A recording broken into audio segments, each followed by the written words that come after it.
নমস্কার সকলকে, আমার ছোট্ট একটি মিনি ব্লগে আপনাদের জানাই স্বাগত।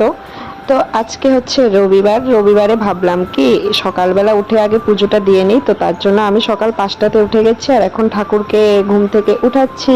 আর তার সাথে আমাদের এই যে গোপু সোনাকেও ঘুম থেকে উঠাবো। আর এখানে দুটো গপু রাখা আছে, একটা গপু হচ্ছে এখানে ছোট গোপালটা আমার দাদুর আনা। এটার বয়স হবে প্রায় 35 বছরেরও বেশি, আমি ঠিক জানি না। তো এখন ছটাফট আমি ফুল তুলে নিচ্ছি আর গাছগুলোতে না এত গাছ ভর্তি ফুল, মানে কি বলবো, এত ভালো লাগছিল। আমি তো আমার ইচ্ছে হচ্ছিল সবকটাই নিয়ে নিই, কিন্তু বসন্তকালে এমন সকালবেলায় ঘুম থেকে উঠে ফুল তুলতে মানে এত ভালো লাগে। আর যেহেতু আমি বাল্যভোগ দেব, তো তার জন্য পুজোটা একটু তাড়াতাড়িই দিতে হবে। আমি 7টার মধ্যেই সব কিছু দিয়ে দিয়েছিলাম। আর যেহেতু আমি নিজে একাই দিয়েছি, তো তার জন্য একটু সময়ও লেগেছে। তবু আমি ধীরে ধীরে করেছি, যে